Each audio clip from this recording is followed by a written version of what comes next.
Esta reunião está sendo gravada. Bom, a gente vai fazer então exercício sobre a lei de protesto. Normalmente a gente faz a leitura um dia e o exercício no outro dia para poder fazer uma revisão. Para quem quiser fazer no própria plataforma do Q-Concurso, é disciplina empresarial, notorial, assunto 11 do notorial, 3.2 direito empresarial, banco FGV, nível superior, para pegar todas as provas FGV de nível superior, a gente vê a tendência do que está acontecendo. A gente coloca excluídas, anuladas e desatualizadas. Quem conhece a gente, já está acompanhando o estudo compartilhado, já confia no que a gente está fazendo, está gostando, deixa o like. Se não conhece, vê todo o vídeo, vê se de alguma forma agrega ao seu concurso. Se agregou de alguma forma, segue a gente, dá um joinha e estamos juntos para continuar a caminhada. Todo mundo que faz concurso tem o mesmo objetivo, é todo mundo amigo, porque todo mundo tem o mesmo propósito. Então vamos começar. A primeira questão, Banco FGV, TJ Pernambuco. O empresário individual Alfredo requereu no juízo da comarca de Arapinha a invalidação do ato de protesto de nota promissória por ele subscrito e a suscitação de seus efeitos alegando irregularidade de sua intimação pelo tabelião, feita por aplicativo multiplataforma de mensagem instantânea e chamada de voz. Com base nessa situação hipotética, é correto afirmar: letra A. O tabelião de protesto poderá utilizar aplicativo multiplataforma de mensagem instantânea e chamada de voz para enviar as intimações, não sendo obrigatória a intimação por carta ou pessoal. B. A intimação do devedor por outro meio que não seja através do serviço de correio ou de forma pessoal, somente será possível se o credor e o apresentante do título requerer ao tabelião que a intimação se faça por via eletrônica. C. A intimação do devedor pelo tabelião deverá ser pessoal, por portador do próprio tabelião e no endereço fornecido pelo apresentante do título ou documento, considerando cumprida quando comprovada a sua entrega nos mesmo endereço. 4. A intimação do devedor pelo tabelião poderá ser pessoal ou através do serviço do correio, considerando-se cumprida quando comprovada a sua entrega no mesmo endereço, tendo razão o devedor em sua argumentação. E a intimação do devedor pode ser feita por meio do aplicativo multiplataforma de mensagem instantânea e chamada de voz. Porém, se após 48 horas voltada a remessa não for comprovado o recebimento, deverá ser providenciada a intimação por portador do próprio tabelião.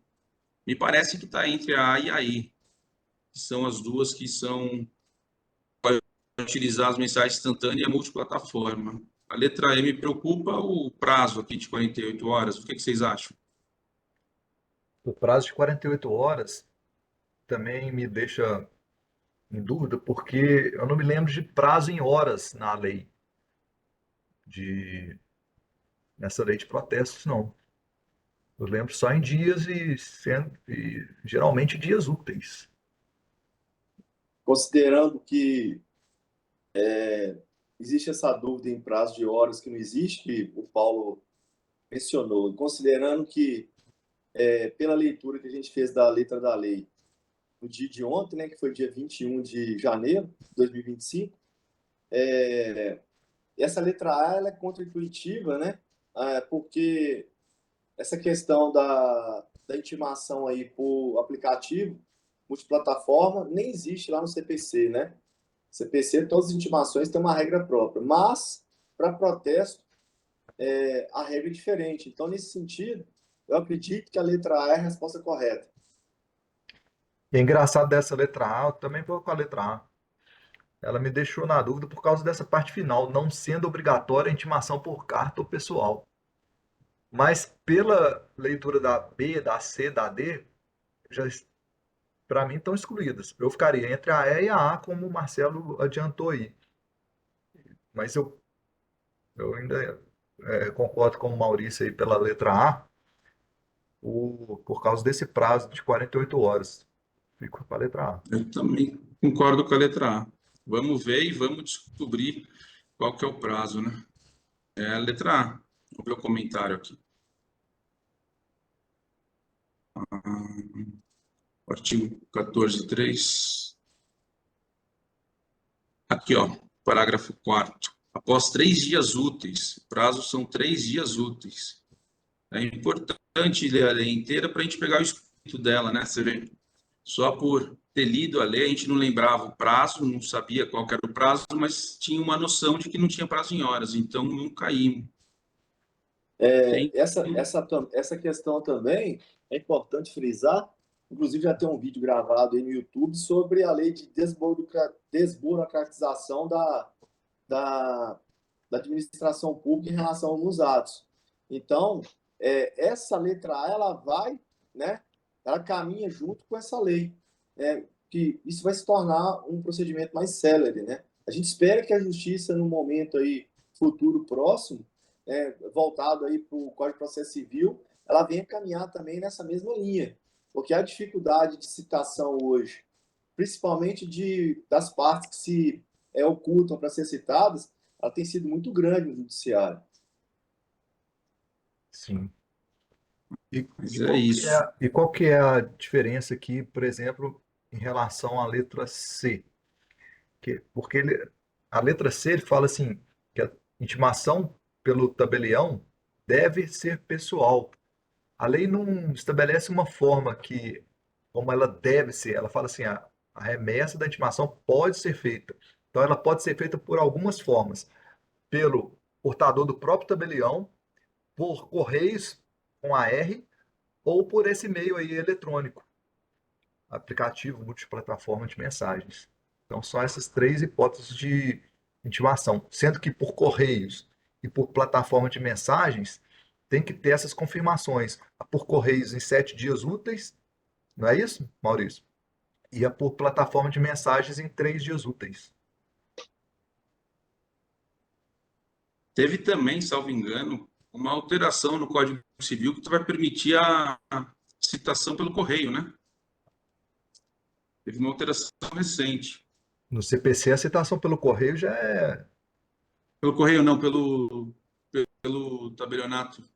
Ah, sim, pelo tabelionato, sim. Mas Vamos é lá para isso. 2. Muito boa aqui.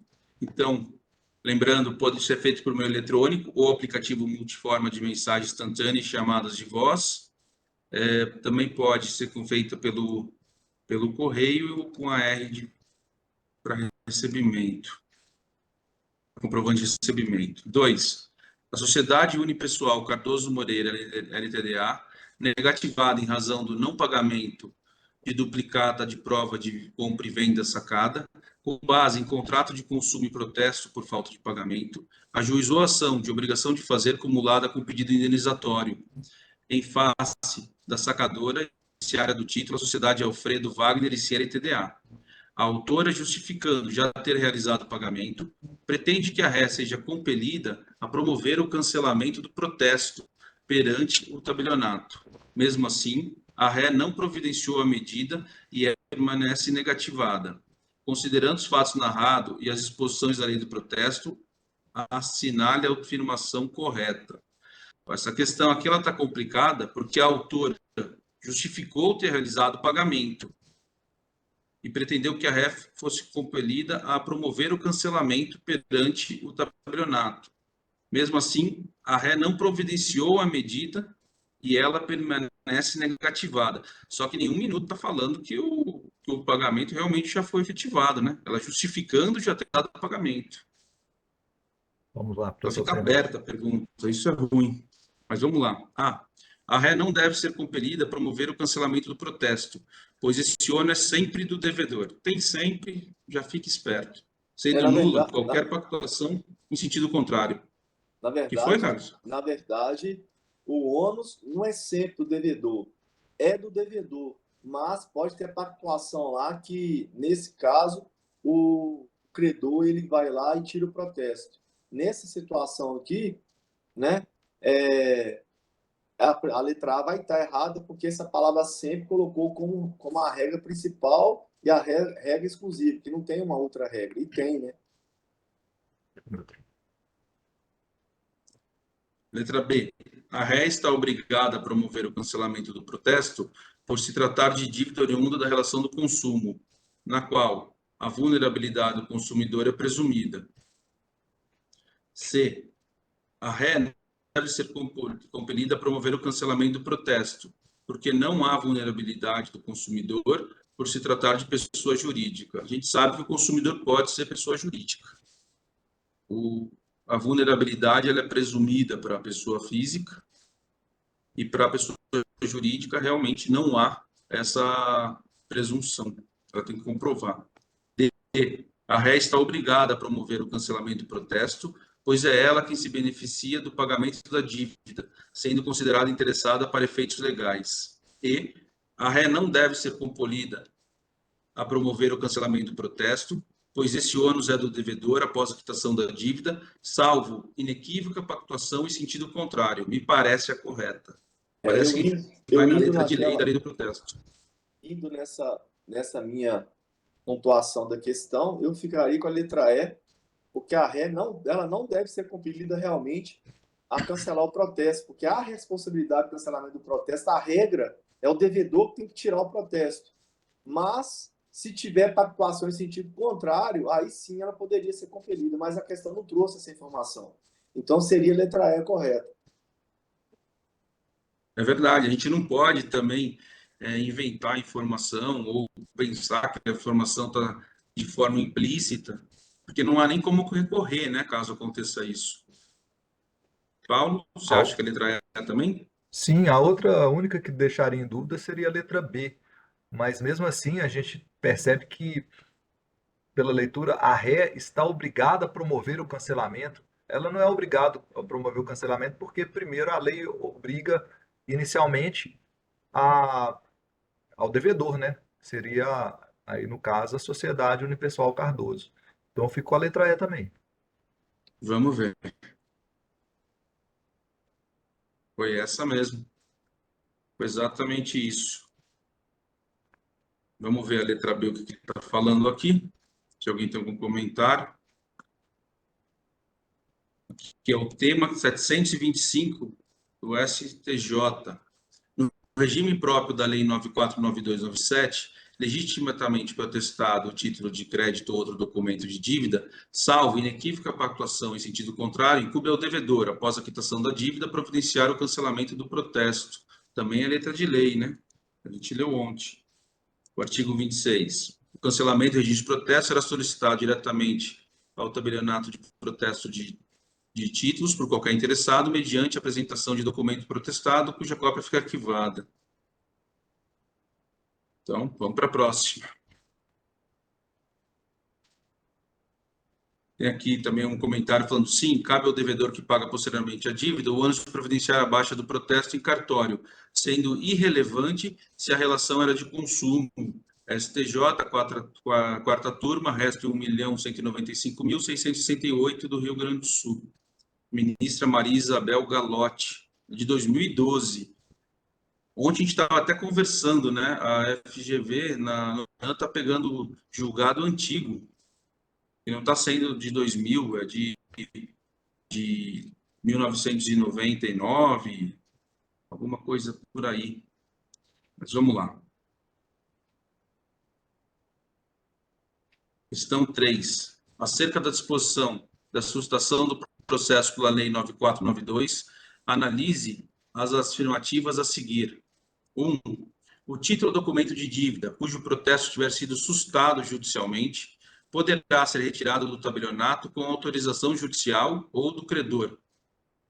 2. Tornada definitiva a ordem de sustação, o título ou documento da dívida será encaminhado ao juízo respectivo, quando não constar determinação expressa a qual das partes o mesmo deve ser entregue, ou se decorrido 15 dias sem que a parte autorizada tenha comparecido ao tabelionato para retirá-lo. 3. Revogada a ordem de sustação, não é necessário proceder à nova intimação do devedor, sendo a lavratura e o registro do protesto efetivados até o primeiro dia útil subsequente ao do recebimento da ordem, salvo se a materialização do ato depender de a consulta a ser formulada ao representante, caso em que o mesmo prazo será contada a data da resposta dada. Daí as respostas são A, somente 2. B, somente 3. C, somente 1 e 2. D, somente 1 e 3. E, 1, 2 e 3. Essa, sendo muito honesto, eu não lembro. Essa, Essa é eu vou muito uma honesto, eu não lembro. questão bem mais detalhada, porque você vê que a prova é de atividade notarial para o cargo de remoção. Para o cargo, para a hipótese de remoção, são aqueles casos em que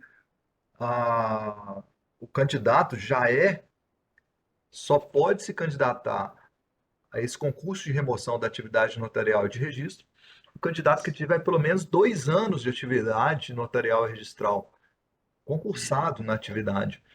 Então, por isso que eles já pegam mais detalhes assim da norma. E bem difícil essa questão.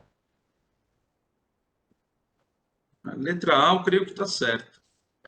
A número um, A letra 1, desculpa.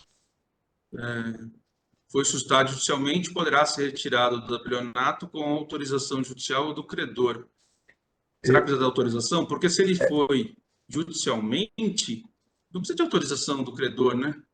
É estranho isso, mas até aqui o judicial me parecia correto. é porque ele judicializou a questão da sustação do protesto, né? E aí É, esse título de documento de dívida, quando é judicializada quando é o juiz que determina a sustação do protesto, eu acredito que ele pode ser retirado do tabelionato só com autorização judicial. eu também creio nisso, só judicial. Então, para a gente, o que tem o número 1, corta. Corta a C e a Ficaria D. 2 ou a 2 e a 3. 3. Vamos ler a 2 de novo. Tornada, Tornada definitiva. Pode ler, Paulo, desculpa. tornada definitiva a ordem de sustação, o título ou documento de dívida será encaminhado ao juízo respectivo, quando não constar determinação expressa a qual das partes deve o mesmo ser entregue, ou se decorridos 15 dias, sem que a parte autorizada tenha comparecido ao tabelionato para retirada. Então, o juiz deu uma ordem de sustação. Ela tornou definitiva. O título vai acontecer o quê? Ele vai ser encaminhado para o juízo. Aqui está falando que o título vai ser encaminhado para o juízo, ou se constar expressa determinação para entregar para qualquer das partes. Ou ainda, se decorrido 15 dias sem que a parte autorizada tenha comparecido no, no tabelionato. No cartório para Será retirar, né? encaminhado ao juízo quando não constar determinação expressa. Não, a regra é o título ser encaminhado, tornado definitivo a ordem de sustação, o título ser encaminhado ao juízo.